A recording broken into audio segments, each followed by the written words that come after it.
But there are certain Christians who say that Jesus, peace be upon him, he claimed divinity. He said that he is Almighty God. In fact, if you read the Bible, there is no unequivocal statement, not a single unequivocal statement in the complete Bible where Jesus, peace be upon him, himself says that he is God or where he says worship him.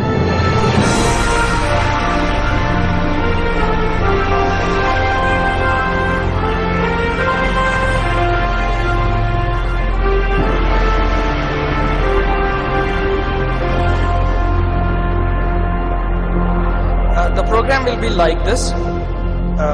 We'll have Holy Bible reading, then we'll have first presentation by Brother Jerry Thomas, then second presentation by Reverend Sudhakar, and then we'll have time for question and answers. Brother Joseph will read from John chapter 1 verses 1 to 13, Arabic recitation. أعوذ بالمسيح من الشيطان الرجيم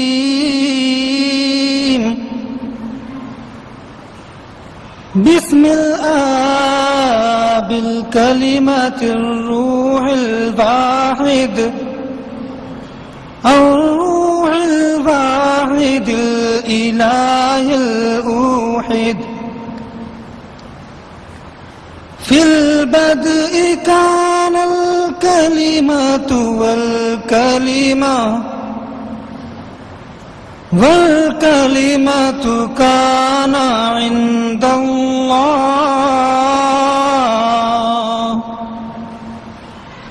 وكان الكلمة الله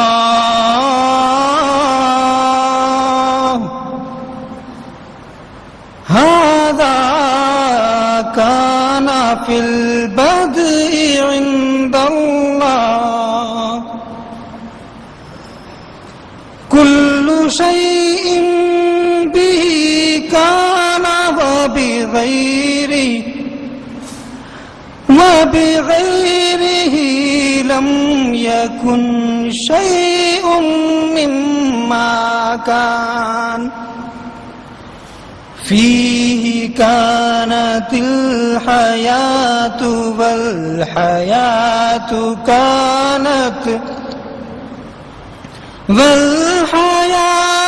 كانت نور الناس والنور يضيء في الظلمة والظلمة لم تدركه كان إنسان مرسل من الله اسمه يوحنا هذا جاء للشهادة ليشهد للنور لكي يؤمن الكل بواسطته لم يكن هو النور بل ليشهد للنور كان النور الحقيقي الذي ينير كل إنسان آتيا إلى العالم كان في العالم وكفن العالم به ولم يعرفه العالم إلى خاصته جاء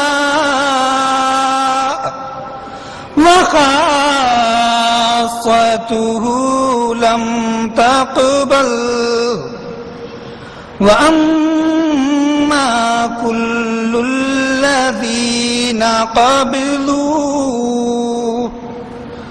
فأعطاهم سلطانا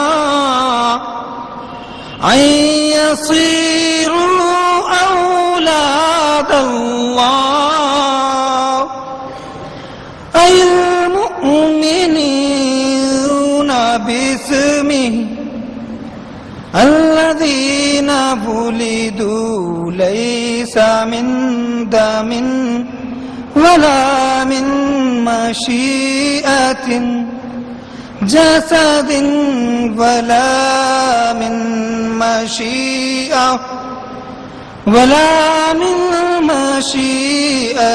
رجل بل من الله صدق الله العظيم. Thank you. Thank you, Brother Joseph. That was Arabic recitation of John chapter 1 verses 1 to 13. We have first presentation now. I request Brother Jerry Thomas to come on to the session. My dear brothers and sisters, I bring you greetings in the name of Yahweh, the only true name of God, upon which all the true prophets have called, who in flesh was known by the name Jesus Christ. Brothers and sisters, let me give you a very brief introduction on why we are conducting this program, as well as the biblical foundation for such a program as this. I am assuming that most of you must have heard the name Janab Dr. Zakir Naik. Janab Dr. Zakir Naik is one of the most popular Dawa preachers in India and across the world. Janab Dr. Zakir Naik has been raising questions about the Christian faith and had been repeatedly telecasting those in his channel, almost as if there are no Christians to answer those. However, there are many brothers who had invited Dr. Zakir Naik for a debate. Brothers such as Brother Sham Shimon, Brother James White, Brother David Wood, the internationally renowned brothers, they have invited Dr. Zakir Naik and he never took up those debate invitations. Very recently, a few brothers from Sakshiya Politics Network had personally visited his office at the Mumbai and extended the invitation. But as usual, Dr. Zakir Naik rejected to accept the invitation. We have no issues if he doesn't want to debate. But if he doesn't want to debate, he should not be speaking against the Christian faith as well. Let Janab Dr. Zakir Naik speak about the Islam. We don't have any issues about it. Let him speak about Allah. Let him speak about Hazrat Muhammad. Let him speak about the Quran. We don't have any issues with that. But once he questions the Holy Trinity, once he questions the divinity of Jesus Christ, once he questions the reliability of the Holy Bible, then either he has to face the debate or he has to stop speaking on those subjects. However, Janab Dr. Zakir Naik will neither accept the invitation nor he will stop speaking on these subjects. Therefore, we are compelled to answer his questions as well as the questions of other Dawa preachers in an open forum like this. As you might be aware, we had many issues and we thank the church leadership at the Centenary Baptist Church for giving this premise. Before I start, let me give you the biblical reason. Does the Bible say that we should publicly defend our faith? Does the Bible say that we should be giving reasons? Does the Bible say that we should be publicly refuting those who speak against us? Let me read a few verses for your attention. Acts chapter 9 verse 22. But Saul increased all the more in strength, confounded the Jews who dwelt in Damascus, proving that Jesus is Christ. Acts chapter 9 verse 29. And he spoke boldly in the name of Jesus, Lord Jesus, and disputed against the Hellenists, but they attempted to kill him. Acts chapter 17:2. And Paul, as his manner was, went in unto them 3 Sabbath days, reasoned with them. Acts chapter 17 verse 17. Therefore he reasoned in the synagogue. Acts chapter 18 verse 4. And he reasoned in the synagogue every Sabbath and persuaded both Jews and Greeks. Acts chapter 18 verse 19. And he came to Ephesus and left them there, but he himself entered into a synagogue and reasoned with Jews. These are not preaching. Preaching is also involved, but he is disputing. He is reasoning.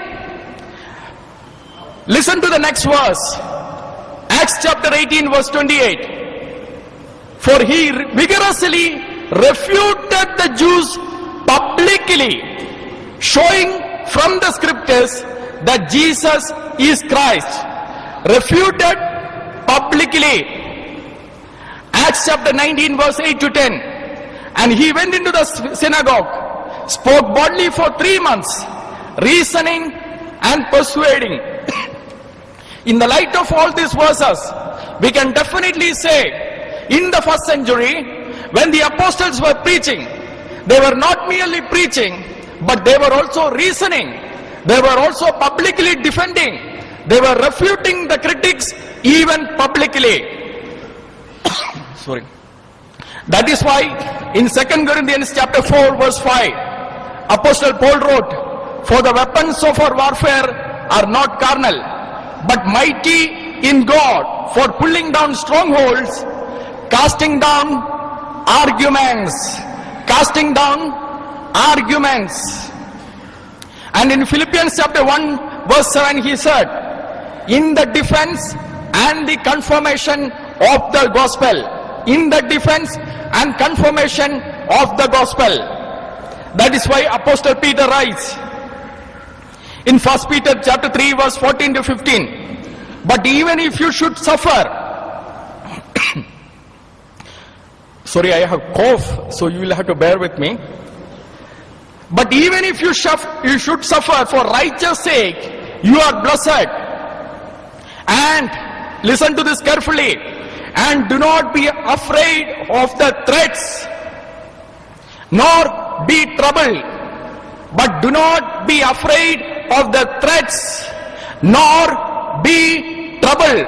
But what you have to do? Apostle Peter writes, but sanctify the Lord in your hearts, and be ready to give a defense to everyone who asks you the question. So it's very clear from the Holy Bible that we must give an answer to everyone who asks us the question, despite the threats and terror, as the Holy Bible clearly mentions. We will be first playing Dr. Zakir Naik's CD. We will be actually showing it as 4 parts.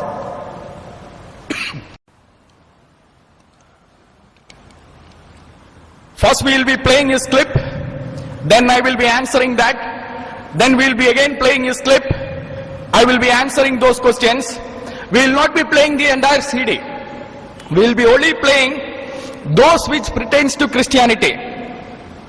That CD is almost 1 hour 14 minutes, but we will be playing hardly 40 minutes because rest of the CD he is speaking about the 5 pillars of Islam, which I don't have anything to say.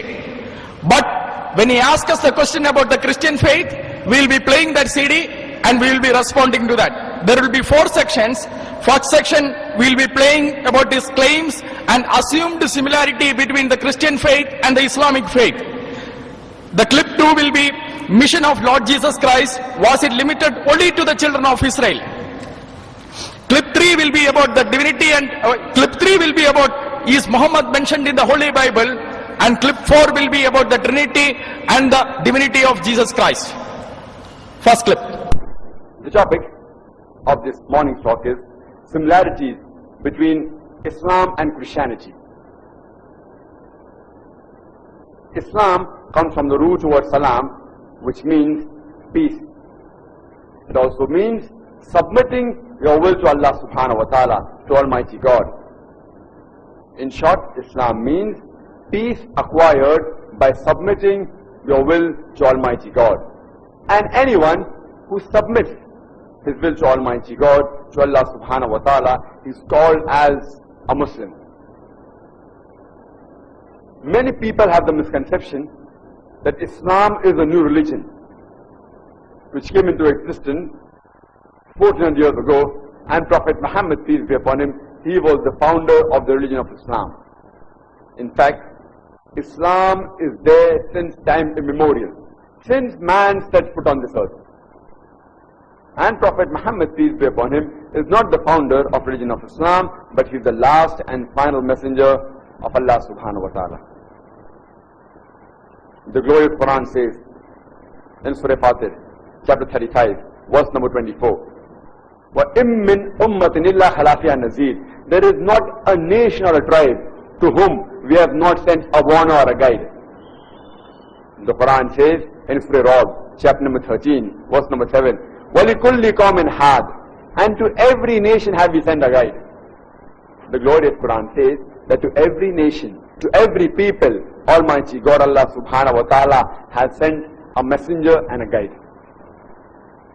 At the same time, the glorious Quran says in Surah Nisa, chapter 4, verse number 164, as well as in Surah Ghafir, chapter number 40, verse number 78, that we narrate to you the story of some of the prophets. Of the others, we don't. That means the mentioning of some of the prophets has been made in the glorious Quran. Of the others, there is no mention. By name, there are 25 messengers mentioned in the glorious Quran, like Adam, Noah, Moses, Ishmael, Isaac, Moses, Jesus, Muhammad, peace be upon them all.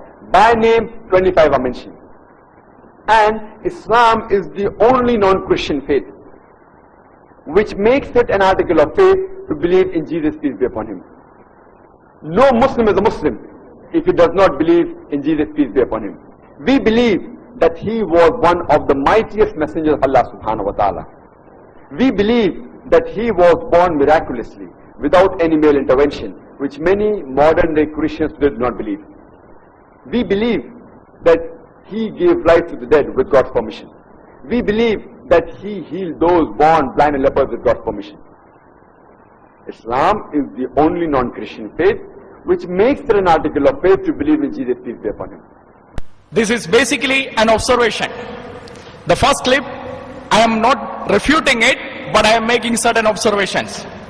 The argument that Islam comes from the root word salam and therefore Islam means peace is not a logically sound argument. I am not disputing it, but I am only showing the logical validity of this argument.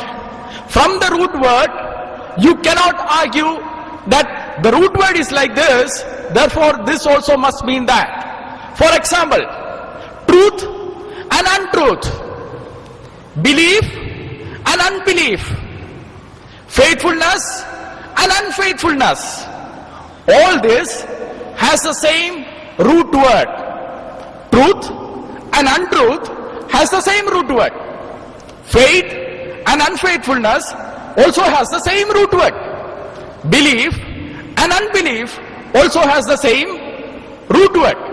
Just because the root word is like this, you cannot make an argument that this also means that. He will have to show from the doctrines of Islam that Islam is a religion of peace.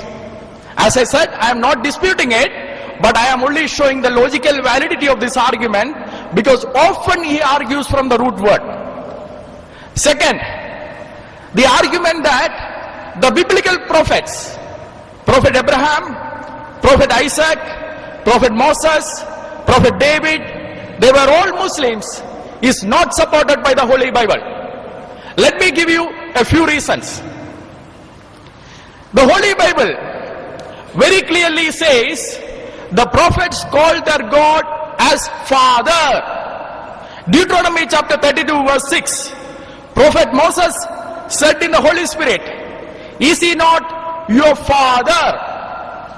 In Psalms chapter 89 verse 26, Yahweh said to Prophet David, "He will cry to me, my Father." Isaiah chapter 63 verse 16, Prophet Isaiah spoke in the Holy Spirit, "You are our Father." Jeremiah chapter 3 verse 19, Yahweh said, "And I said, you shall call me my Father." All the prophets in the Old Testament, they called God as the Father. Even Jesus Christ, He taught us to call God as Father. In Matthew chapter 6 verse 9, He said, "You shall pray like this, our Father who art in heaven."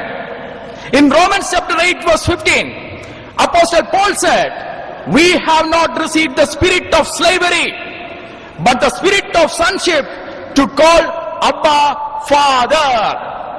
However, in Islam, you can never ever call God as Father. In Surah chapter 5 verse 18, Quran chapter 5 verse 18, Allah of the Quran rebukes the Christians and the Jews for saying, "We are the children of Allah." In Surah chapter 19 verse 88 to 93, Allah says He does not have any children. None of you can call Him as Abba Father. He does not have any children. You should come to Him as slaves and not as children. Now you tell me, my brothers and sisters, is He the same God of the Bible and the Quran? Not at all. Second, belief in the Jesus Christ. He said Islam is the only religion on the face of the earth which makes it an article of faith to believe in Jesus Christ. That is factually wrong. Baha'ism is also another religion which makes it an article of faith to believe in Jesus Christ. However, the issue here is whether they are believing the same Messiah which the Old Testament had prophesied and New Testament has recorded. Are they believing in the same Messiah which the Old Testament, which the Torah has prophesied and the Injil, that is the New Testament, has recorded? Let me show you why this is important. In 2 Corinthians chapter 11 verse 4 and 13 to 14, 13 and 14, the Holy Bible clearly warns us that another Christ can be preached by an angel who appears to be an angel of light. Holy Bible warns us that another Christ can be preached. So we must be very careful when the people say that we believe in Jesus Christ. Let me give you some of the uniqueness of the Jesus or the Messiah of the Old Testament and Messiah of the New Testament. In Micah chapter 5 verse 2, Messiah's existence is said to be from eternity. Micah chapter 5 verse 2, it says, "O you Ephraim Bethlehem, out of you shall come the ruler of the Israel, whose origins are from old and ancient." In Isaiah chapter 9 verse 6, it says, "Unto us a child is born, a son is given. The government will be upon his shoulder. His name shall be called Wonderful Counselor, Mighty God, Everlasting Father." His origins are from old. He is everlasting. This is the prophecy about the Messiah in the Old Testament. And when Jesus came in the New Testament, He very clearly said, John chapter 6 verse 38, "I have come down from heaven." Just as we read in Exodus chapter 3 verse 8, Lord says, "I have come down from heaven." Jesus says in John chapter 6 verse 38, "I have come down from heaven." In John chapter 6 verse 61, He says, "Son of Man will ascend to where He was before." In John chapter 8 verse 58, verily, verily, I say unto you, before Abraham was I am.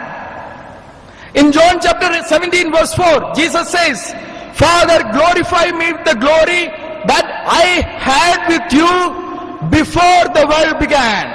I have come down from heaven.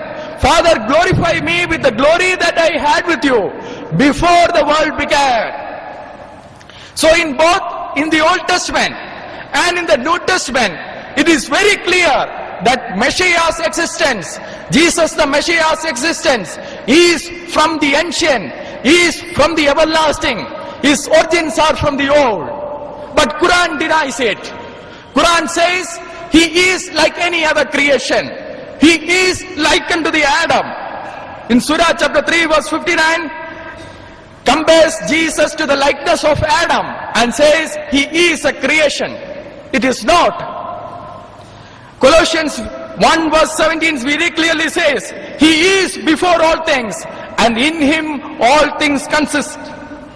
So there is very clear difference between the Messiah of the Old Testament, the Messiah of the New Testament, and the Messiah of the Quran. Jesus of the Quran is another Jesus. He is not the Messiah of the Old Testament. He is not the Messiah of the New Testament. It is totally another Jesus, and we don't accept that Jesus at all.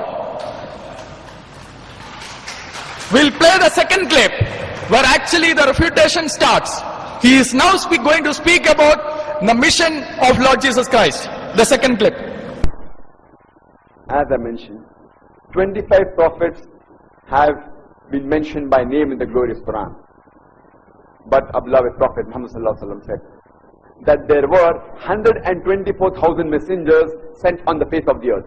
124,000 messengers sent on the face of the earth. By name, only 25 are mentioned in the glorious Quran. But all the messengers that came before the last and final messenger, Prophet Muhammad, peace be upon him, they were only sent for their people. And the complete message which they got was meant for a particular time period. All the messengers that came before Prophet Muhammad, peace be upon him, they were only meant for their people, and the complete message was meant for a particular time period. For example, the glorious Quran says in Surah Al-Imran, chapter 3, verse number 49, that we appoint Jesus, peace be upon him, as a messenger to the Bani Israel. Jesus, peace be upon him, came as a messenger only to the children of Israel. And the similar message is given in the Bible, in the Gospel of Matthew, chapter number 10, verse number 5 to 6, where it says that Jesus, peace be upon him, tells his 12 disciples that go ye not into the way of the Gentiles. Who are the Gentiles? The non-Jews, the Hindus, the Muslims. Jesus, peace be upon him, tells the disciples that go ye not into the way of the Gentiles. Into the city of the Samaritans ye shall enter not, but rather go to the lost sheep of the house of Israel. Jesus, peace be upon him, told the disciples that only go to the children of Israel. Jesus, peace be upon him, himself further says in the Gospel of Matthew, chapter number 15, verse number 24, where he says that I have not been sent but to the lost sheep of the house of Israel. Jesus, peace be upon him, came as a messenger only for the Jews, only for the children of Israel, not for the whole of humanity. The Quran says in Surah Ahzab, chapter 33, verse number 40, ما كان محمد أبا أحد من رجالكم ولكن رسول الله وخاتم النبيين كان الله بكل شيء عليما. That Muhammad, peace be upon him, is not the father of any of you sons, but is a messenger of Allah and is the seal of the prophets. Allah is all-knowing, full of knowledge. Prophet Muhammad, peace be upon him, is the last and final messenger. And Prophet Muhammad, peace be upon him, was not sent only for the Muslims or only for the Arabs. The Quran says in Surah Al-Anbiya, chapter 21, verse number 107, it says, وَمَا أَرْسَلْنَاكَ إِلَّا رَحْمَةً لِلْعَالَمِينَ, that we have sent thee not but as a mercy to all the creatures, as a mercy to all the worlds, as a mercy to the whole of humanity. The Quran says in Surah Sabah, chapter 34, verse number 28, وَمَا أَرْسَلْنَاكَ إِلَّا كَافَّةً لِلنَّاسِ بَشِيرًا وَنَذِيرًا, that we have sent thee as a universal messenger, giving glad tidings and warning them against sin. But most of humanity yet do not know. So Prophet Muhammad, peace be upon him, was the last and final messenger, and he was not sent only for the Muslims or the Arabs, he was sent for the whole of humanity. Janab Dr. Zakir Naik quoted Matthew chapter 10 verse 5 and Matthew chapter 15 verse 24, and then he argued that the ministry of Lord Jesus Christ was limited only to the children of Israel. Now this is a very biased and selective reading of the Holy Bible. Before I produce evidence and refute that claim, let me give you an example. Suppose in 2010 a guru says to you, you shall preach only in Hyderabad and do not go outside this year. In 2011 he says, now you should go to the Hyderabad and the surrounding areas. And in 2012 he says, now you are free to preach across Andhra Pradesh. Now when you have these three statements, will you come on 2013 and say that the Guru had asked you to only to preach in Hyderabad and not in the surrounding areas? It will be very selective reading. Now let me give you the evidences. In Matthew chapter 10 verse 5, Lord Jesus Christ asked his disciples not to enter into the region of Samaritans. But in John chapter 4 verse 1 to 42, Jesus Christ and his disciples themselves went into the region of Samaria and preached the gospel there. So it was a time specific mission that Jesus was giving in Matthew chapter 10 verse 5. In Matthew chapter 15 verse 24, Lord Jesus Christ said, as we heard Zakir, I was not sent except to the lost sheep of the house of Israel. But in John chapter 12, listen to this carefully. In John chapter 12 verse 22 to 32, when the Greeks, the Gentiles, when they came to Christ, and when Apostle Andrew and Philip told to Jesus that the Gentiles, that the Greeks had come to see him, listen to what he has said. In verse 22, John chapter 12 verse 22, he says, the hour has come. The hour has come.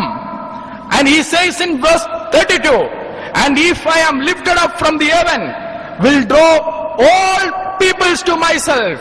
The hour has come, and I will draw now all people to myself.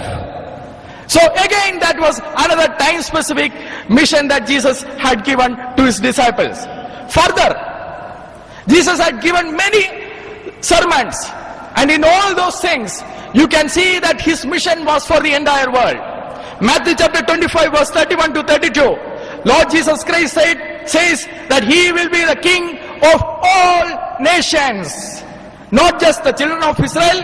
He says he will be the king of all nations. In Matthew chapter 28 verse 19, Lord Jesus Christ himself commanded his disciples to preach gospel to all nations. In Mark chapter 14 verse 9, Lord Jesus Christ said the gospel will be preached to the whole world, to all the nations, to the whole world. I will attract all people. Does it sound like the children of Israel or only the tribe of Jews? Not at all. Those were time specific missions, but about this mission, it was universal. But will Janab Dr. Zakir Naik, who applied the selective reading, will he apply the same standard to the Quran? If so, let me also show you that Muhammad's mission, Hazrat Muhammad's mission, was limited only to the Arabs. And Hazrat Muhammad's mission was limited only to the Mecca. Let me give you verses from the Quran. In Surah chapter 28 verse 46, he says Hazrat Muhammad was sent to people who us before. And in Surah chapter 28, the same Surah, this is 46 and 47 says, Arabs were the people who had not warned us before. That means he was sent to the Arabs. In Surah chapter 42 verse 7, it says, Arabic Quran was sent to warn the mother of cities, which is the Mecca. In other words, Hazrat Muhammad was sent to the people who had no warned us before, that is the Arabs, and the Arabic Quran was sent to the Mecca, the mother of all cities. If I raise this argument, Dawa preachers like Janab Dr. Zakir Naik and others would say, no, that was only the starting point. Later it was spread to the surrounding areas, and finally he was given the universal mission. If they can understand the Quran in that way, why are they not applying the same standard to the Holy Bible? Is this not double standard? Further, let me show it from the Quran itself, that mission of the Lord Jesus Christ was for the entire world. Surah chapter 19 verse 21, it says, Jesus Christ was appointed a sign to mankind, not just to the children of Israel. Quran very clearly says he was appointed a sign to the mankind. Now, at least if he had read the Quran properly, he would not have said that the mission of Jesus was limited only to the children of Jews. Further, let me give you another evidence. Surah 36:14 speaks about three messengers who went into a city. 36:14, Quran 36:14 speaks about three messengers who went into a city, who went into a Gentile city. Now, who were these three messengers and which was the city? Ibn Abbas, one of the greatest Islamic scholars that ever lived, he said that this city was a city of the Antioch, and these three messengers were the messengers of Lord Jesus Christ. In other words, Quran itself says that the disciples of Jesus Christ, they went and preached to all the nations. In fact, the history of Al-Tabari, which I have brought it with me today, volume 4, the ancient kingdoms, page number 167 to 168, very clearly says that these disciples of Jesus preached to the Gentiles as well. So the Quran, as well as the Islamic scholars and the history of the Islam, very clearly attested to the fact that the mission of the Lord Jesus Christ was to the entire world. Further, he said, Muhammad is the last and the final and seal of the all prophets. That might be a Quranic viewpoint, but Bible doesn't agree with that. The Holy Bible, in Daniel chapter 9 verse 24 says, when it speaks about the Messiah, it says to seal up vision and prophecy.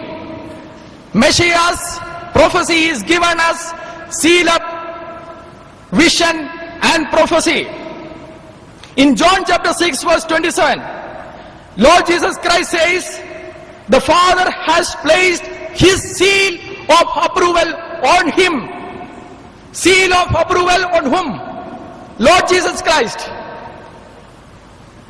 Further, in Luke chapter 16 verse 16, he says, Law and the prophets were until John the Baptist. Law and the prophets were until John the Baptist, and Messiah is the seal of all the prophets.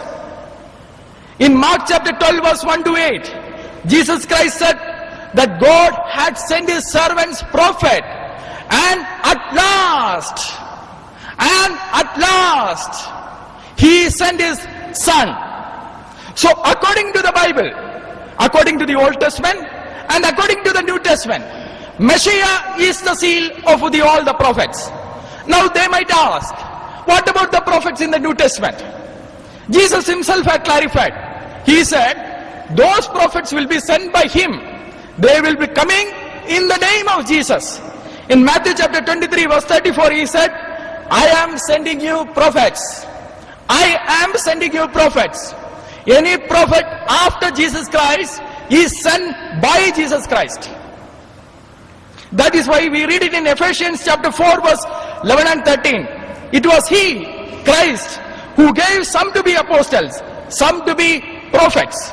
So according to the Holy Bible, Jesus the Messiah is the seal of all the prophets. There is no prophet after Him who can come in any other name other than the name of the Lord Jesus Christ. So I hope that I have proved 2 points. One, the mission of the Lord Jesus Christ was not limited to the children of Israel, but it was for the entire world. Second, the seal of all the prophets is Lord Jesus Christ Himself and not any other person after Lord Jesus Christ. Now we will see the third clip, which is a slightly longer clip. He speaks about that Muhammad is mentioned in the Bible, and we will listen to that. If you read in the book of Deuteronomy, chapter number 18, verse number 18, it says that I shall raise thee up a prophet from among thy brethren, like unto thee, and I shall put my words into his mouth, and he shall speak all that I command him. This is a prophecy of the coming of a prophet, which if you ask the Christian, many will say that this prophecy actually, Jesus peace be upon him. And when you ask them that how does it refer to Jesus peace be upon him, so they will tell you that the prophecy says, I shall raise thee up a prophet from among thy brethren, like unto thee, like unto Moses peace be upon him. So if the prophet is like Moses, then it indicates that prophet is the person mentioned in this prophecy. And they say that Jesus and Moses, peace be upon them both, they were alike. And the reason they give is that, see, Moses, peace be upon him, was a prophet of God. Even Jesus, peace be upon him, was a prophet of God. Moses, peace be upon him, was a Jew. Jesus, peace be upon him, was also a Jew. So they give 2 similarities. And when we ask them that are these 2 similarities sufficient to prove that this prophecy indicates only to Jesus peace be upon him, and they will agree with it. If these 2 are the only criteria for fulfillment of that prophecy, then all the prophets mentioned in the Bible that came after Moses peace be upon him, like Solomon, Isaiah, Ezekiel, Daniel, Joel, John, Hosea, all of them were prophets of Almighty God, and all of them were Jewish. So all these prophets mentioned after Moses peace be upon him in the Bible fulfill these prophecies. In fact, if you analyze this prophecy of Deuteronomy, chapter number 18, verse number 18, befits no one but the last and final messenger prophet Muhammad, peace be upon him. Because if you analyze Moses and Muhammad, peace be upon them both, they both had a natural birth. They had a father as well as a mother. Jesus, peace be upon him, according to the glorious Quran, in Surah Al-Imran, chapter number 3, verse 43 to 47, he was born miraculously, without any male intervention. And the same message is given in the Gospel of Matthew, chapter number 1, verse number 18, as well as Gospel of Luke, chapter number 1, verse number 35, that Jesus, peace be upon him, was born miraculously. He had no worldly father. So if you analyze, Moses, peace be upon him, was like Prophet Muhammad, peace be upon him, and unlike Jesus, peace be upon him. Both Moses and Muhammad, peace be upon them, they were married and they had children. According to the Bible, Jesus, peace be upon him, he was not married, neither did he have any children. Both Moses and Muhammad, peace be upon them, they had natural death. Jesus, peace be upon him, he did not have a natural death. According to the glorious Quran, the Quran says in Surah Nisa chapter 4, verse number 157 and 58, it says Jesus, peace be upon him, was raised up alive. He did not die. And according to the church, the Bible says that Jesus, peace be upon him, he was crucified on the cross. In both the ways, he did not have a natural death. So Moses, peace be upon him, was unlike Jesus, peace be upon him. And further, if you analyze, Moses and Muhammad, peace be upon them both, they were both accepted by the people. The people accepted them. The Gospel of John, chapter number 1, verse number 11 says that when Jesus went, his own did not receive him. Jesus' own people did not receive him. And if you analyze, Moses and Muhammad, peace be upon them both, besides being prophets of Almighty God, they were even kings. Kings means they could give a punishment, a capital punishment of death to whoever they wanted, whoever committed a crime. Besides being prophets of God, they were even head of states or kings of that world at that particular time. But Jesus, peace be upon him, says, it's mentioned in the Gospel of John, chapter number 18, verse number 36. My kingdom is not of this world. That means Jesus, peace be upon him, was not a worldly king. So if you analyze, Moses and Muhammad, peace be upon them both, they were alike. But Moses and Jesus, peace be upon them, they were not alike. So this prophecy befits no one better than the last and final messenger, Prophet Muhammad, peace be upon him. Further the prophecy reads, I shall raise thee up a prophet from among thy brethren. Brethren means relatives. And we know the Jews and the Arabs, we are relatives of each other. And further prophecy says that I shall put my words into his mouth. And we know that whatever revelation our beloved Prophet Muhammad sallallahu alaihi wasallam received, he verbatim repeated that, as though words were put in his mouth. This complete prophecy exactly befits Prophet Muhammad, peace be upon him. There is a further prophecy mentioned in the book of Isaiah, chapter number 12, verse number 29, that the book shall be given to a person who is not learned. And when he will be asked, pray, read it, he will say, I am not learned. And we know when the first revelation that was revealed to beloved Prophet Muhammad sallallahu alaihi wasallam, that from Surah Iqra, Surah Alaq, chapter 96, verse number 1, Iqra. When Archangel Gabriel commanded, read, the Prophet said, Ma ana biqari, I am not learned. Exactly verbatim what has been prophesied in the Old Testament in the book of Isaiah, chapter 29, verse number 12. It's further mentioned in the Song of Solomon, chapter number 5, verse number 16. It says, Hikkum mitakim vikulli Muhammadim zahdudi wa zairai baina Jerusalem. It's a Hebrew quotation which says that his mouth is more sweet. He's altogether lovely. If you analyze Hikkum mitakim vikulli Muhammadim in Hebrew language, in the Semitic languages, im is a word for respect, plural of respect, im, like Elohim, it's for respect, a plural of respect. Similarly, the word is Muhammad, added with im, peace be upon him, Muhammadim. So actually even his name is mentioned in the original manuscript. But in translation they're translated, his mouth is more sweet, he's altogether lovely. Muhammadim they're translated as altogether lovely. He is my beloved, he is my friend, O daughters of Jerusalem. So by name, even the name of Prophet Muhammad, peace be upon him, is there in the original manuscripts of the Bible. Then there may be some Christians who will say that, see, we don't believe in the Old Testament. You know, we give more importance to the New Testament. Alhamdulillah, by the grace of Allah subhanahu wa ta'ala, even the New Testament prophesies the advent of Prophet Muhammad, peace be upon him. If you read, it's mentioned in the Gospel of John, chapter number 14, verse number 16. Jesus, peace be upon him, says that I shall ask my Father to send you another comforter. Further it's mentioned in the Gospel of John, chapter number 15, verse number 34. When my Father sends the comforter, he shall glorify me. It's further mentioned in the Gospel of John, chapter number 16, verse number 7. Nevertheless, I tell you the truth. It is expedient for you that I go away. For if I go not away, the comforter shall not come. For if I depart, shall I send him. Now the word used for comforter in the present Bible that you find is parakletos. It is actually a corrupted form of perikletos.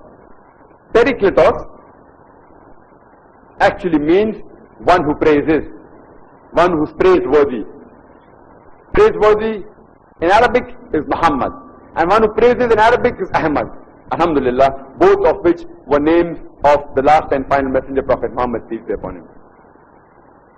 As the Quran says in Surah Saf, chapter 61, verse number 6, that Jesus, peace be upon him, the son of Mary, was sent as a messenger to Bani Israel, and he said, I have come to confirm the law that came before me, and giving glad tidings of a messenger to come after me, whose name shall be Ahmad, peace be upon him.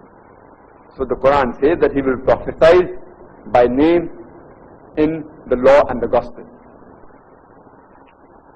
So the original word is parakletos, which means a praiseworthy or one who praises.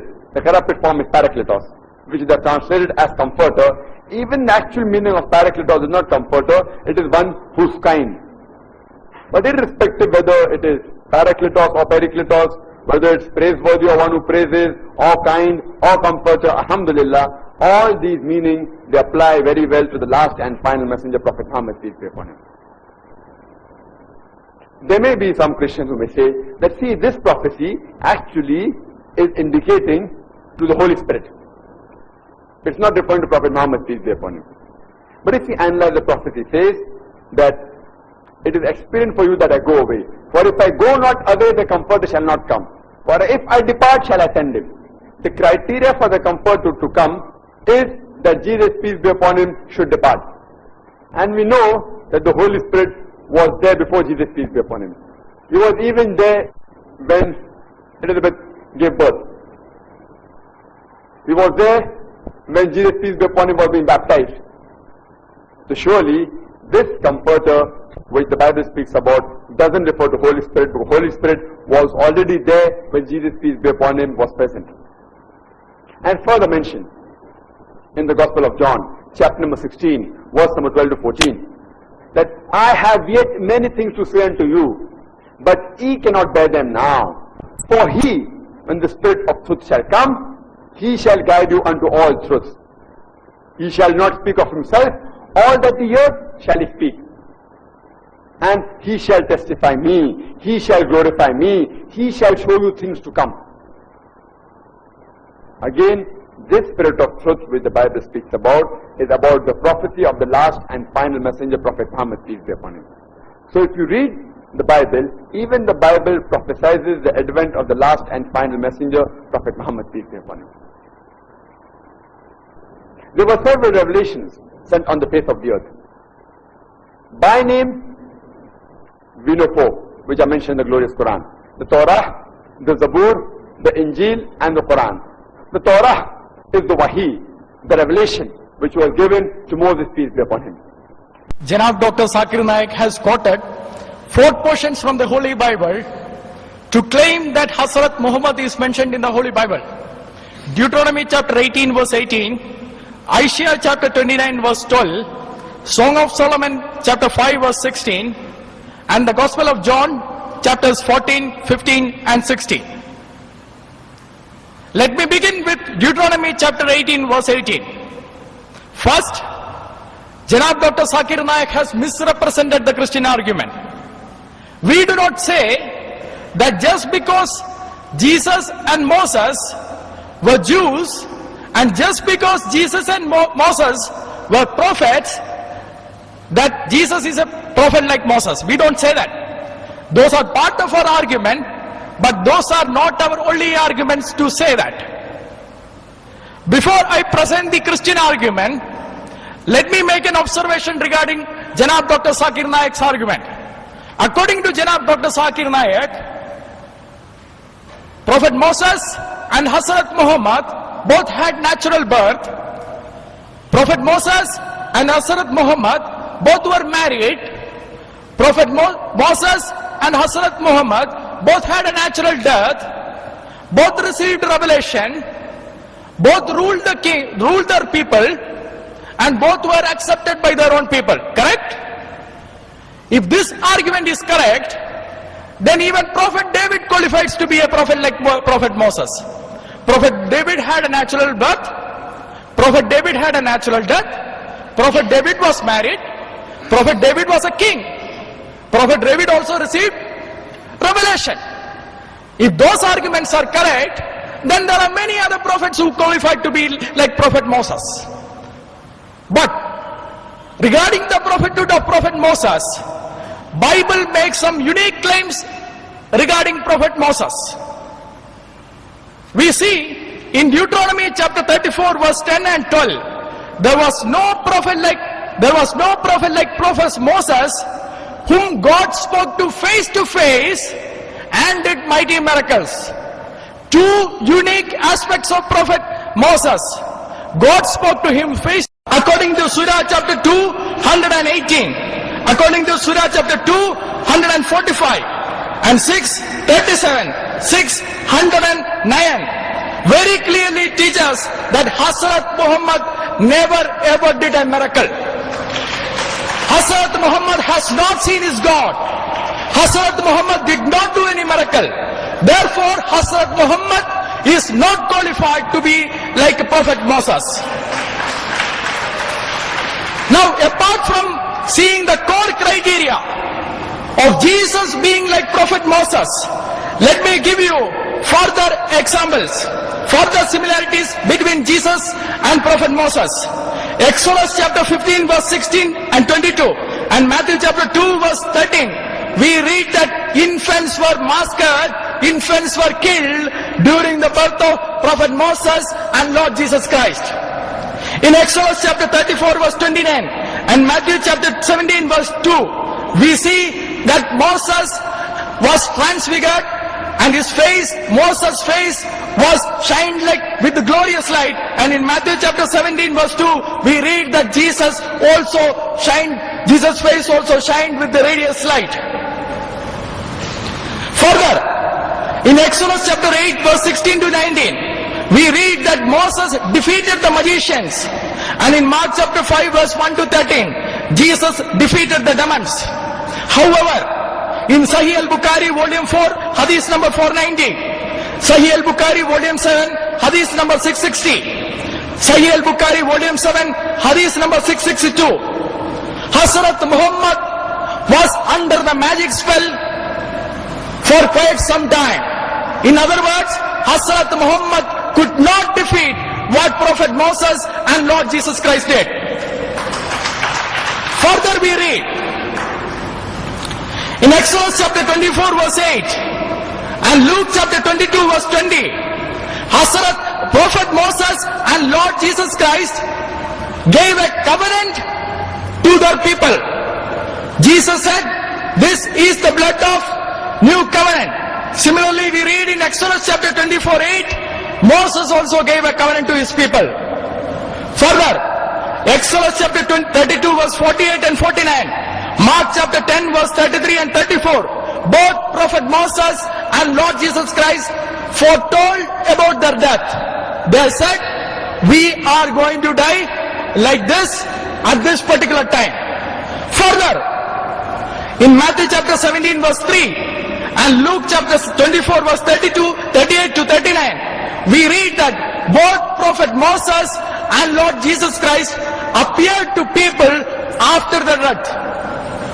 Prophet Moses appeared to people after his death in Matthew chapter 17 verse 3, and Lord Jesus Christ resurrected and appeared to the people in Luke chapter 24 verse 38 to 39.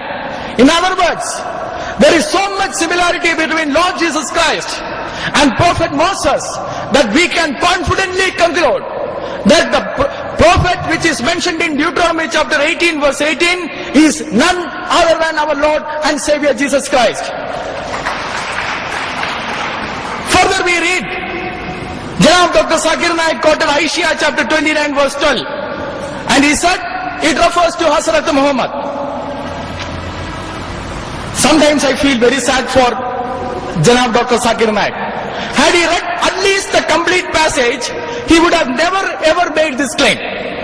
Let me read the complete portion for you. He quoted from Isaiah 29:12. In Isaiah 29:6, Yahweh God says he will punish people for their sins. And Isaiah 29:8 says, it shall be like a hungry man who dreams that he is having a feast, only to be waken up and see that it was only a dream. Further, in Isaiah same chapter, verse 29, Isaiah chapter 29 verse 9 to 10, he says the prophets and seers will not see any longer vision. And then it says, the verse that Sakir quoted, saying that the vision will be like a sealed book given to a literate man who says, it is sealed, therefore I can't read, and given to an illiterate man, and he will say that I am illiterate and I can read. And Isaiah chapter 29 verse 13, the same chapter, the next verse explains the quality of these people. He says, they draw near to God with their mouths and honor God with their lips, but their heart is away from God, and the rules are taught by men and not by God. According to Janab Dr. Zakir Naik, this refers to Hazrat Muhammad, and I have no words to, I don't want to refute it. Further, he quoted from Song of Solomon, chapter 5 verse 16, and according to Janab Dr. Zakir Naik, the word Muhammadan here refers to Hazrat Muhammad. In the beginning of the presentation itself, I have shown you arguing from the word is not a sound argument. Further, let me say, if the word Muhammadin refers to Hazrat Muhammad, whenever the word Muhammadin comes, it should refer to Hazrat Muhammad, correct? If the word Muhammadin refers in Song of Solomon to Hazrat Muhammad, whenever the word reappears in the Bible, it should refer to Hazrat Muhammad. In Ezekiel chapter 24 verse 16, the word Muhammadian, 16 to 18, the word Muhammadian applies to the wife of Prophet Ezekiel.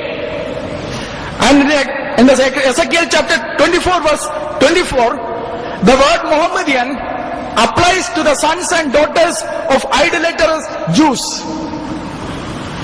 Now according to Janab Dr. Zakir Naik, the word Muhammadian, which in Hebrew means the delight of the eyes, should refer to Hazrat Muhammad, then these verses also should refer to Hazrat Muhammad. That argument is also not a sound argument.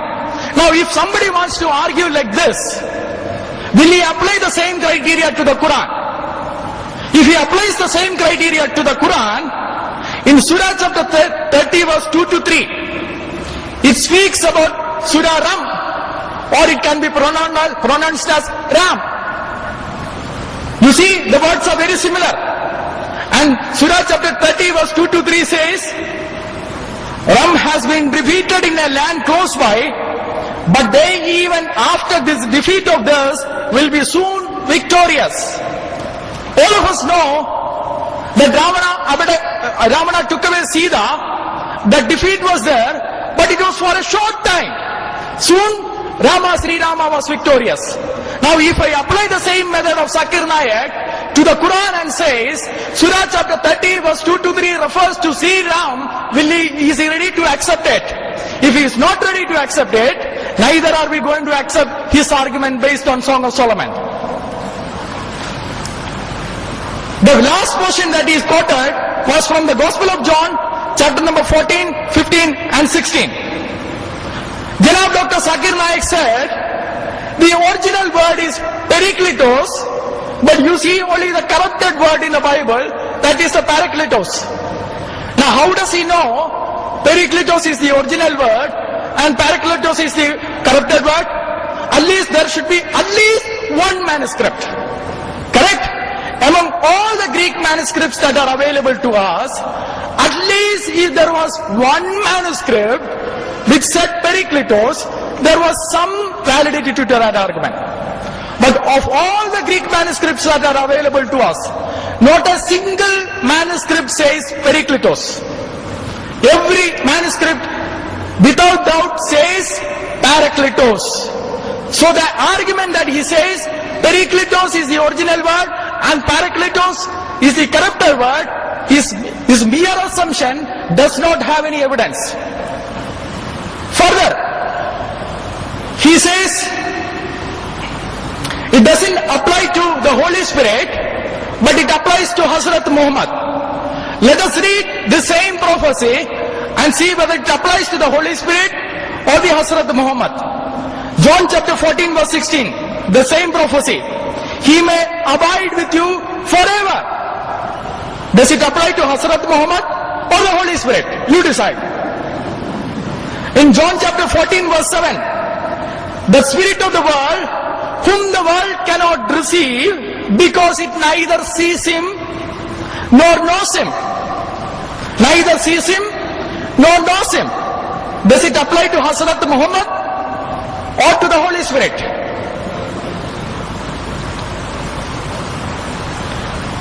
Further, he said, this doesn't apply to the Holy Spirit because Holy Spirit was already with them. Holy Spirit that we saw, Holy Spirit that we argue, that was already with them, and therefore it doesn't apply to the Holy Spirit, only to the Hazrat Muhammad.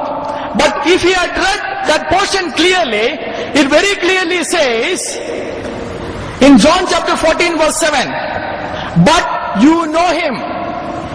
Jesus Christ says to the disciples, the promise that he is giving, but you know him.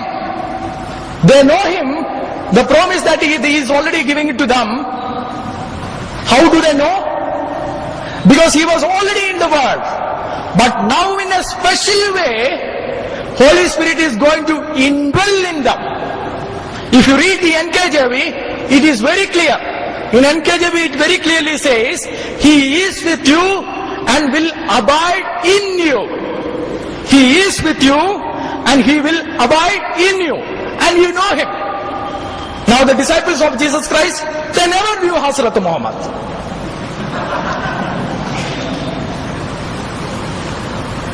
Further, the same gospel writer, Apostle John, had already made it clear in John chapter 7 verse 39 itself, John chapter 7 chapters before, 39 itself, that it is about the Spirit, it is the Holy Spirit which is Christ is going to give. In John chapter 7 verse 39 it says, but this he spoke concerning the Spirit, whom those believing in him would receive, for the Holy Spirit was not yet given, because Jesus was not yet glorified.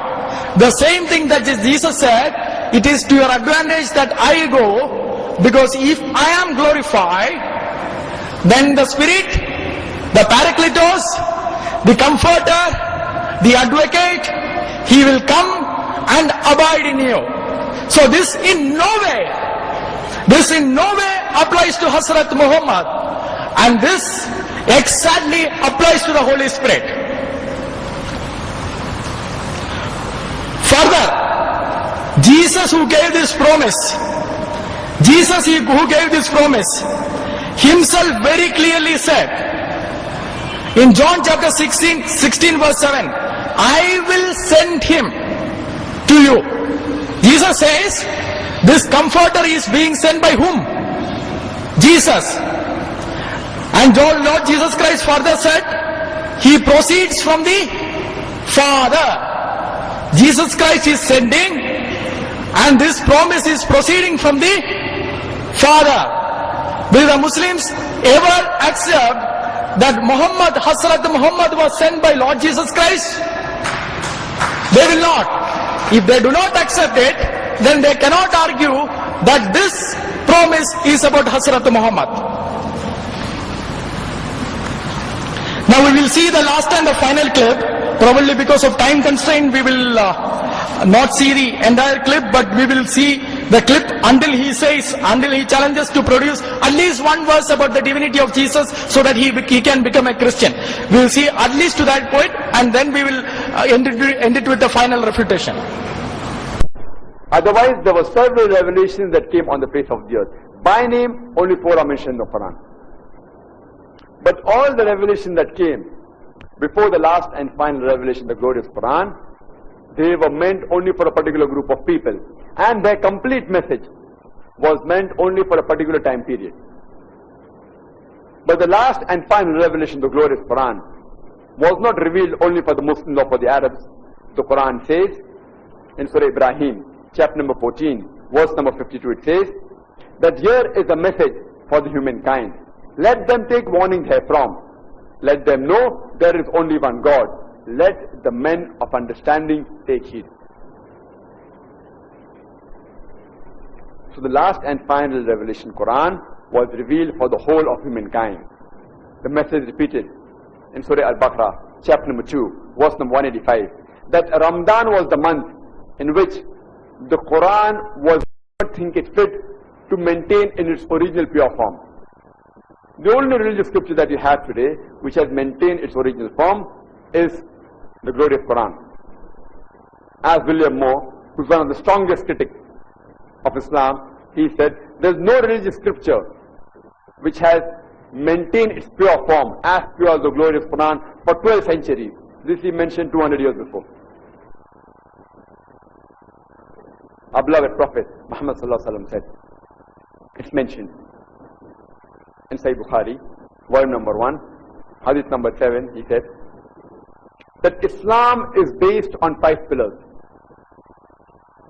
First is, La ilaha illallah Muhammad Rasulullah, that there is no God but Allah and Prophet Muhammad, peace be upon him, the messenger of Allah. Second is Salah.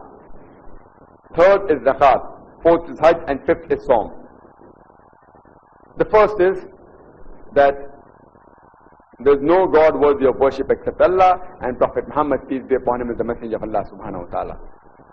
It is the concept of Allah subhanahu wa ta'ala. And the Quran says in Surah Baqarah chapter number 2, verse number 177, it's not righteousness that you turn your face to the east or west, but it is righteousness that you believe in Allah. You believe in the hereafter, life after death. You believe in His books. You believe in the angels, and you believe in His messengers, as well as the destiny. The glorious Quran says in Surah Al-Imran, chapter number 3, verse number 64, it says, Kul ya ahlal kitab, say, O people of the book, say, O Jews and Christians, ta'alaw ila kalmatin sawa'in baynuna baynakum, that come to common terms as between us and you. Which is the first term? Allah na'budu illallah, that we worship none but Allah. Wala nushrika bihi shay'un, that we associate no partners with Him. Wala yattakhidha ba'duna ba'dan arbaban min dunillah, that we erect not among ourselves lords and patrons other than Allah. Fa in tawallaw, if then they turn back. Faqulu shahadu, say we bear witness, bi anna muslimun, that we are Muslims bowing our will to Allah subhanahu wa ta'ala. This verse of the glorious Quran shows you a way how to speak with the Ahl Kitab, with the Jews and Christians. It says, Ta'alaw ila kalmatin sawa'in baynana baynakum, that come to common terms as between us and you. Which is the first term? Allah na'budu illallah, that we worship none but Allah. And the concept of Almighty God in Islam, the best definition is given in Surah Ikhlas, chapter number 112, verse number 1 to 4, which says, Qul huwallahu ahad, say, He is Allah one and only. Allahu samad, Allah the absolute and eternal. Lam yalid wa lam yulad, He begets not nor is begotten. Wa lam yakul lahu kufuwan ahad, there is nothing like Him. This is a 4-line definition of Almighty God given in the glorious Quran. Qul huwallahu ahad, say, He is Allah one and only. Allahu samad, Allah the absolute and eternal. Lam yalid wa lam yulad, He begets not nor is begotten. Walam yakul lahu kufuwan ahad, there is nothing like Him. This is a 4-line definition. If any candidate claiming to be Almighty God fits in this 4-line definition, we Muslims have got no objection in accepting that person as Almighty God. And the glorious Quran says in Surah Nisa, chapter number 4, verse number 48, that Allah subhanahu wa ta'ala forgiveth not that you join partners with Him. And anyone who joins partner with Allah subhanahu wa ta'ala, he has committed a heinous sin. Allah will forgive it any other sin if He wishes. But joining partners with Allah, Allah will never forgive.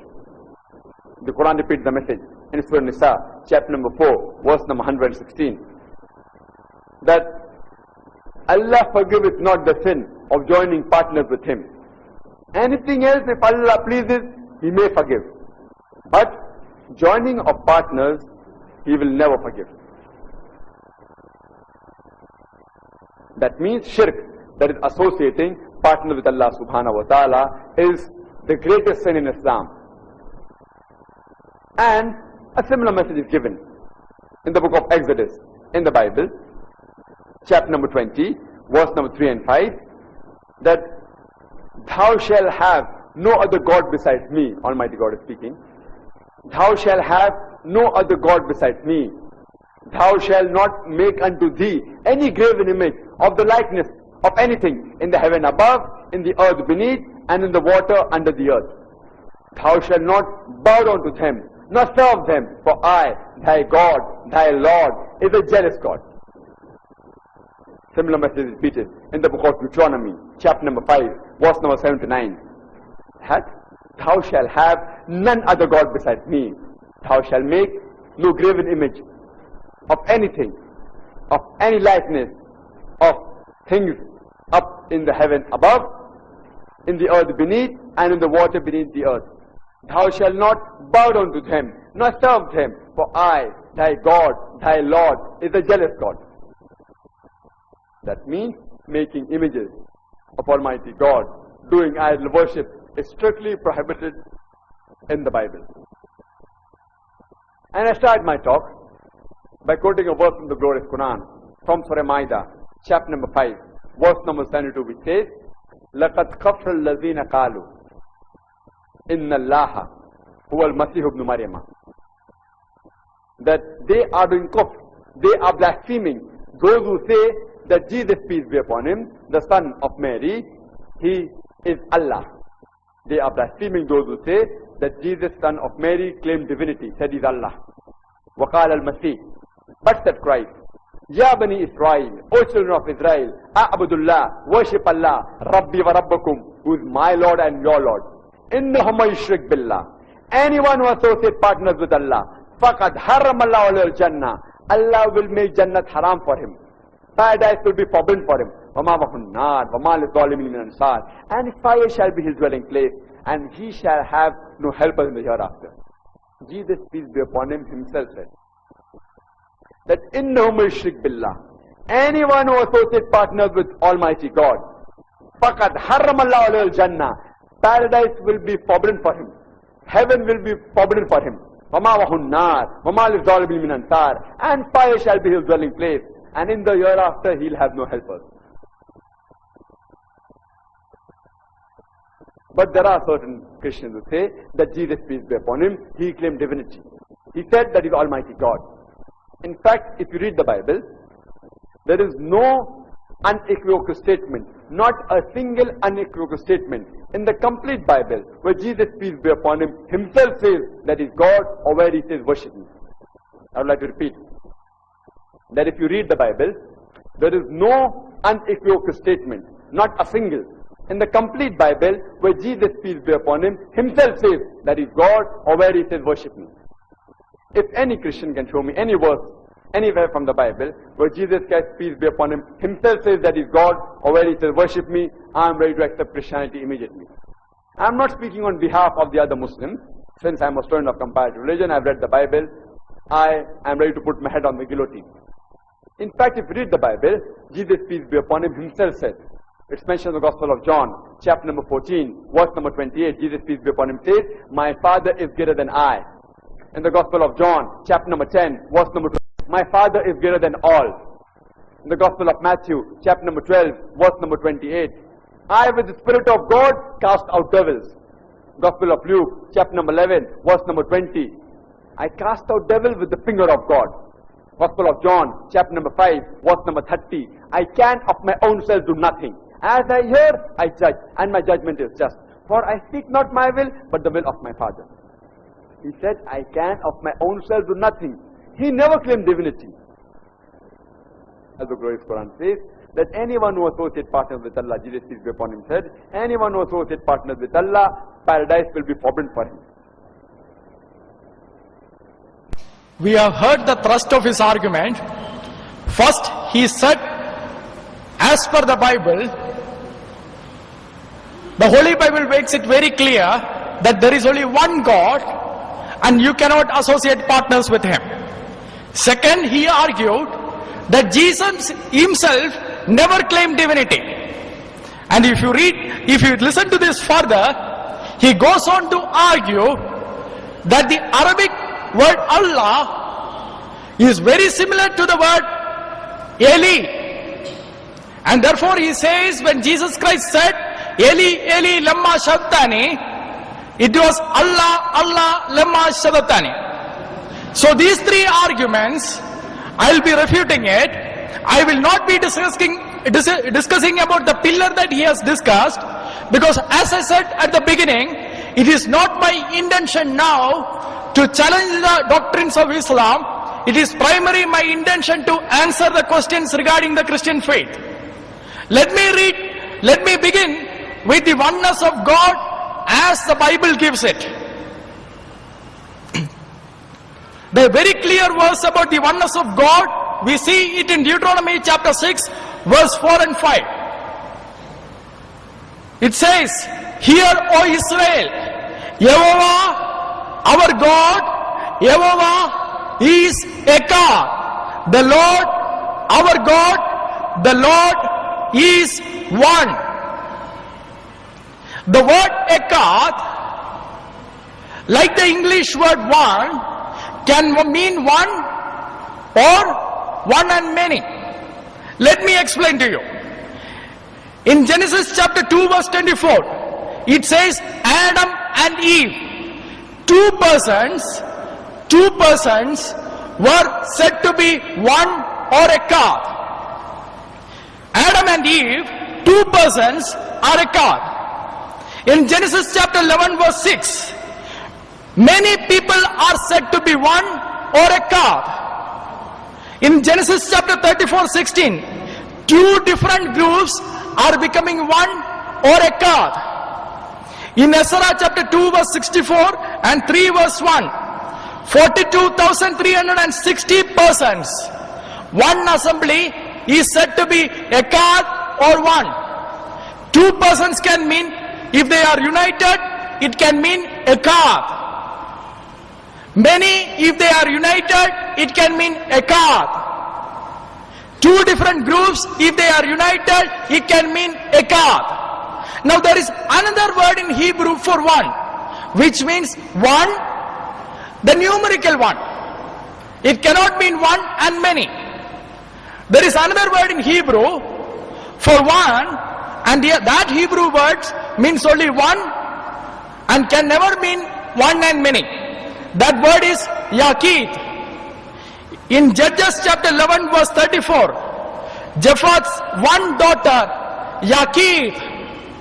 In Jeremiah chapter 6 verse 26, mourn as for only one son or only son, Yaqid. Amos chapter 8 verse 10, and I will make it a time, and I will make it like a time of mourning for only son, Yaqid. So when the Bible uses the word Yaqid, it means numerical one. And when the Bible uses the word Echad, it means unity. Now you tell me, when the Bible speaks about the oneness of God, will it use Yaqid or Echad? If it uses Echad, then it points out to Trinity. If it uses Yaqid, then it points out to the Islamic concept of God. But in Deuteronomy chapter 6 verse 4 and 5, as we read, "Hear, O Israel, Yehovah, our Elohim, Yehovah is Echad or Yaqid." You tell. It is Echad and not Yaqid. Now,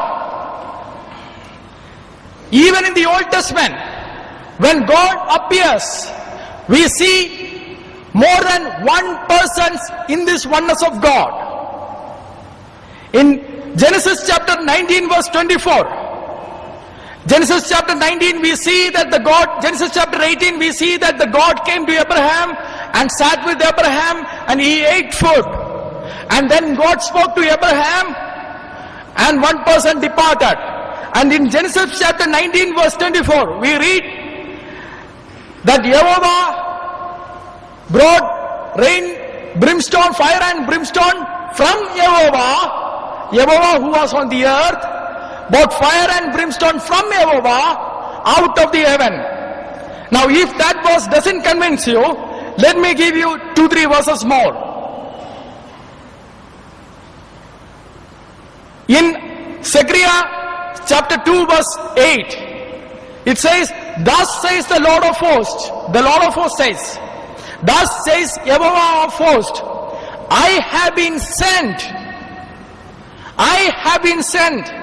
Yehovah is speaking in Zechariah chapter 2 verse 8, I have been sent among you. Now who sent the Lord of hosts? Who sent Yehovah?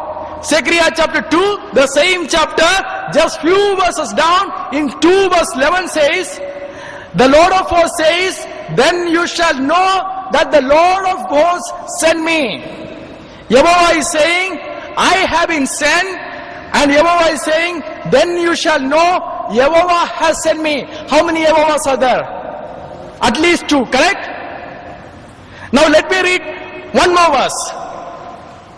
If you read Isaiah chapter 42 or 48 verse 12 onwards, you will very clearly see that the person who is speaking in Isaiah chapter 48 verse 12 is Yehovah himself. He says, I am the unchangeable. I am the one who laid the foundations for the world. There is no doubt that this is Yehovah. And the same speaker is speaking in Isaiah chapter 48 verse 16, the same chapter. I have spoken from the beginning. And he says, and now the Lord God has sent me and his spirit. Yehovah the Lord is speaking, and Yehovah the Lord says, now the Lord God has sent me with his spirit. The speaker is Yehovah. The speaker says, Yehovah has sent me, and the speaker is sent with the spirit of Yehovah. How many persons are there? Very clearly 3. So the oneness of God in the Old Testament very clearly points out to the triune God. The same way, when you come into the New Testament, you will again see the word for oneness of God is hen, which is used in Greek. And the word hen again is like the word echad, which can mean unity. I have many references to say for that, but because of the time limitation, I am going forward, since I have already given you the proof from the Old Testament. Now Sakir has a problem. He quoted Surah chapter 112, and he said that is the best definition for God. And in Surah chapter 112 verse 1, the Arabic word used for one is ahad. Now usually Muslim scholars interpret this word to mean that one denying any plurality. But if you study Quran by using Quran alone and not with the help of any other scholars, you will see that the Quran consistently uses the word ahad, the same word which is used for Allah, to mean one among many. Let me give you example. Surah chapter 2 verse 96. One of them, or one of the idolaters, the word that is used for one is ahad. In Surah chapter 2 verse 136, do not distinguish between any one of the prophets. The word that is used for one among many is ahad. In Surah chapter 9 verse 84, do not pray at the grave of any one of the unbelievers. The word that is used for one is ahad. Now if you study Quran by Quran alone, when Allah says he is ahad, should we mean that he is one among the many? Probably our Muslim preachers can explain by only Quran how this verse has to be interpreted. Further he said, Trinity is like associating partners to the God. It is not. It is how the God himself has revealed. In fact, denying a person of the Trinity, according to St. John Chrysostom, is mutilating God. There is no way we can mutilate God by denying any person in the Trinity, if we have to accept God as God, we have to accept Him as triune God, because that is how it is revealed in the Holy Bible. Further, you have all heard Sakir questioning, is there any single verse in the entire Bible where Jesus said, I am God? And if we can show him, he is ready to become a Christian. I hope by this end of this presentation, I would have won at least one person to Christ. In Revelation chapter 1 verse 11, Lord Jesus Christ very clearly says, I'm going to quote three or four verses from the Revelation. Listen to this carefully to see the argument. In Revelation chapter 1 verse 11, Jesus Christ says, I am the Alpha and the Omega, the beginning and the end, says the Lord, who is and who was and who is to come, the Almighty. And the same speaker is saying in Revelation chapter 1 verse 17 to 18, do not be afraid, I am the first and the last, I am he who lives and was dead, behold I am alive forevermore. There is no doubt that the speaker who says I am the Alpha and the Omega, I am the first and the end, the speaker is Jesus himself. Further, if you read Revelation chapter 22 verse 12 to 13, it says, behold I am coming quickly, and my reward is with me to give everyone according to his word. I am the Alpha and the Omega, the beginning and the end, the first and the last. So there is no doubt that the speaker in Revelation who claims to be the Alpha and the Omega, the first and the last, the beginning and the end, is Lord Jesus Christ himself. Clear? Now I am going to quote a verse. In Revelation chapter 21 verse 6 to 7, it says, and he said to me, it is done. I am the Alpha and Omega, the beginning and the end. I will give the fountain of the water of life freely to him who thirsts.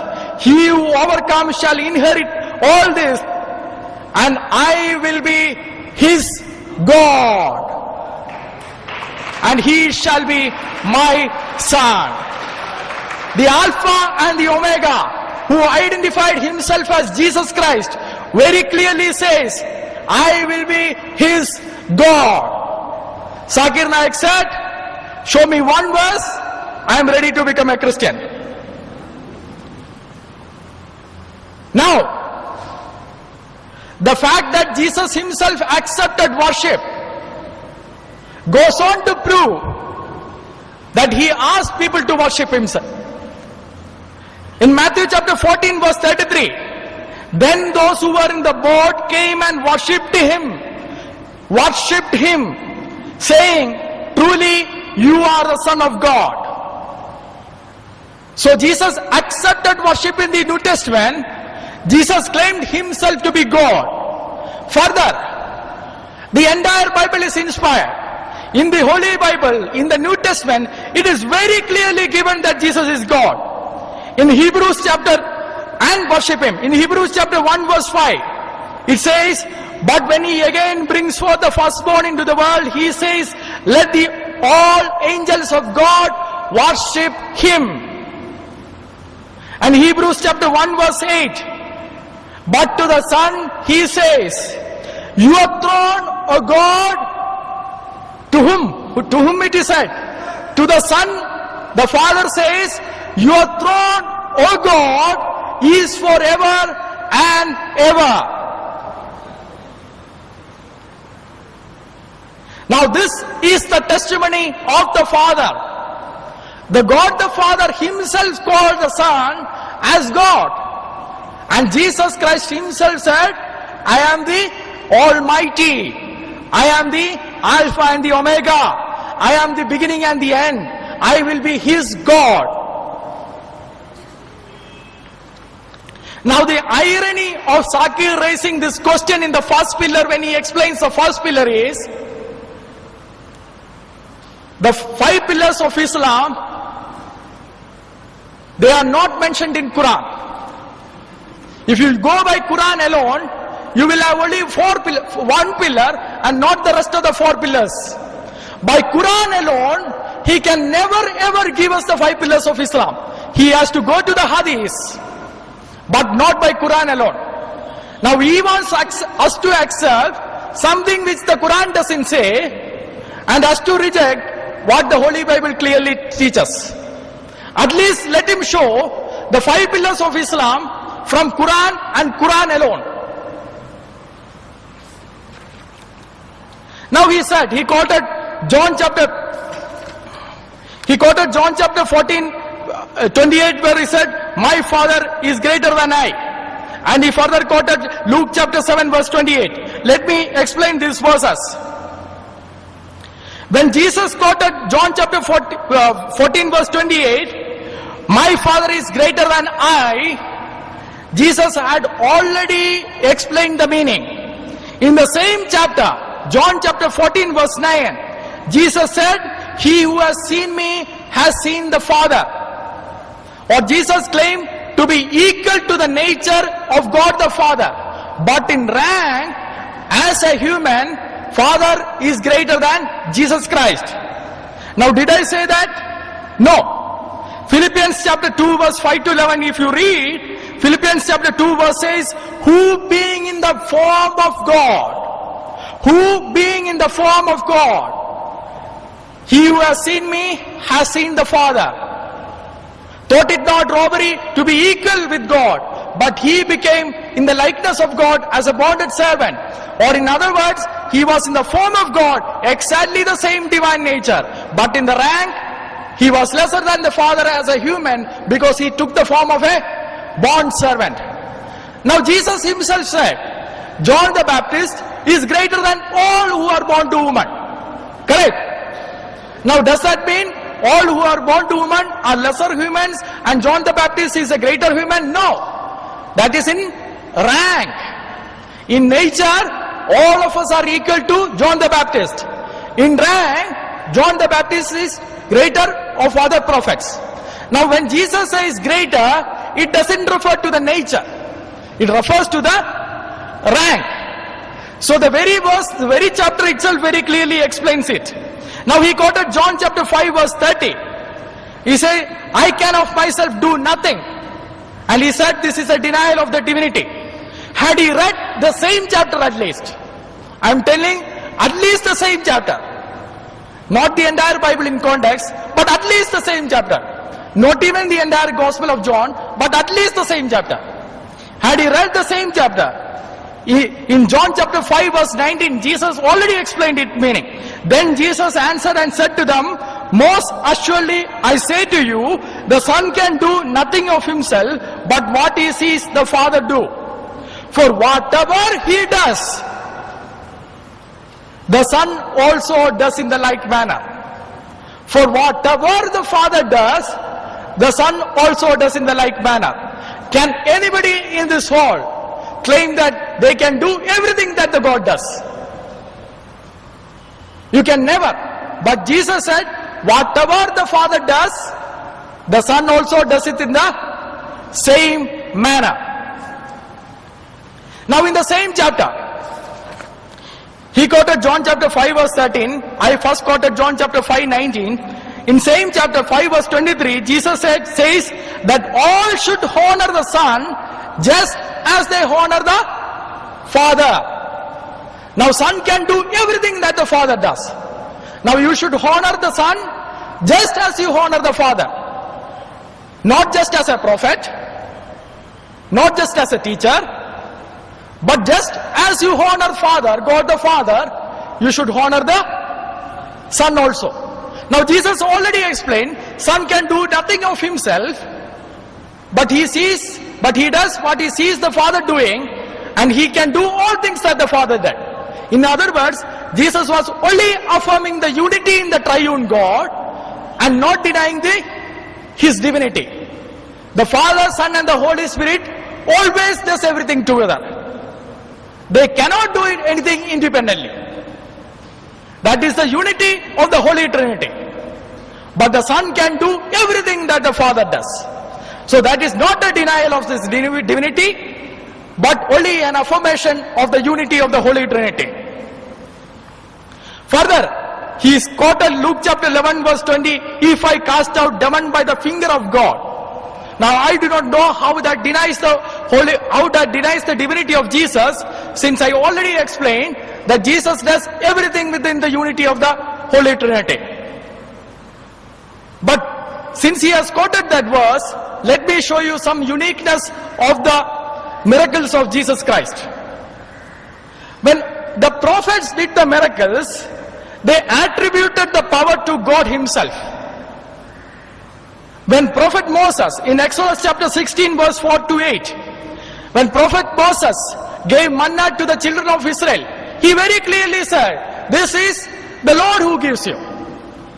In 1 Kings chapter 17 verse 21, when Prophet Elijah raised the widow's son from the dead, he very clearly said, it is the Lord who did it. But when Jesus gave to the bread to the people, he said, I am the bread of life.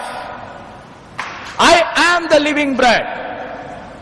When Jesus raised up Lazarus, he said, I am the resurrection and the life. In other words, he claimed himself to be the source of all the miracles that he did. So, when he says that I do it with the Father, it is not a denial of his divinity, but only an affirmation of his the unity in the Holy Trinity, because he also claimed himself to be the source of all the miracles.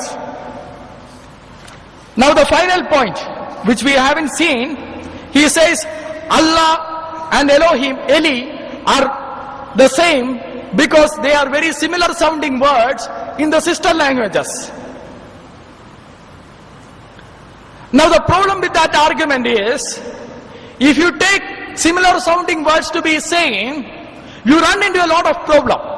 For example, in our Arabic, Salat means prayer. Salat means prayer.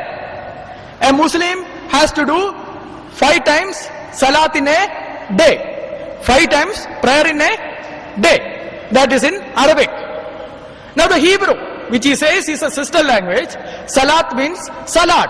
Salad which you chop the vegetables and have it. Now if you say you must do 5 times Salat a day in Arabic, in Hebrew, how does it sound? Exactly the same word. Not even similar sounding word, but exactly the same word. Now let me show you another problem with this argument. In fact, the Holy Bible very clearly uses the word Allah in the Old Testament, but not for God. That is a problem. In Joshua chapter 24 verse 26, the word Allah has been used for oak tree. Now the problem with the Sakir's argument is, he uses a similar sounding words, and then he says, because they are similar sounding in sister languages, they must be same. Now why go for the similar sounding word when the exact word is there? Further, Eli, Eloha, Elohim are not the names of the God of the Bible. They are the titles of God. Just like God, how we use the word God, they are the titles. The name of the God is very clearly mentioned in the Old Testament.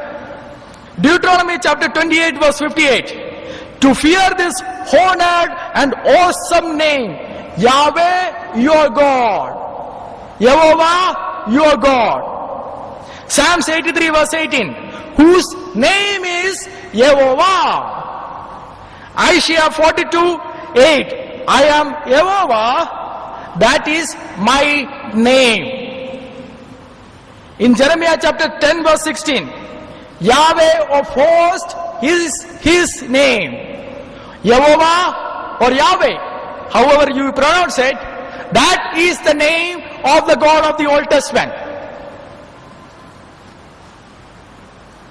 Further, the Old Testament believers, they worship the God, they worship this Yahweh God by what Yahweh has done for them. For example, in Genesis chapter 24 verse 1 to 14, Abraham worshipped Yahweh as Yahweh, Yehovah Jireh, because Yehovah foresees the needs and provides for the people. In Exodus chapter 15 verse 22 to 17, Yahweh healed the people and he said, I am Yehovah Rapha. In Exodus chapter 17 verse 14 to 17, Yahweh gives victory, therefore he is called as Yehovah Nissi. Yahweh is my banner. In Judges chapter 6 verse 24, Yehovah blessed Gideon with peace, therefore Gideon worshipped him as Yehovah Shalom. Yehovah Nissi, Yehovah Shalom. Now in the New Testament, if we have to worship this God by what he did for us, how we will have to call him? We will have to call him Yehovah Savior or Yehovah Saves, correct? In Jeremiah chapter 23 verse 26 to 27, he says, how long will this be in the heart of the prophet who prophesies lies? Indeed, they are prophets of the deceit of their own heart who try to make my people forget my name. By the dreams which everyone tells his neighbor as their fathers forgot my name for Baal. God clearly wants that the false prophets will make people forget Yehovah's name. Unfortunately, I'll have to make this statement. There is not a single verse in the entire Quran, not even once, the name Yahweh appears. The name Yahweh has never ever appeared in the Quran. I do not want to make any conclusions. You have heard the Holy Bible. What the Holy Bible has to make the conclusion about it. Now before I end, let me quote that verse again. Nor there is salvation in any other, for there is no other name under the heaven given among the man by which we must be saved, other than the name of Yeshua, Jesus our God. May his name be glorified forever and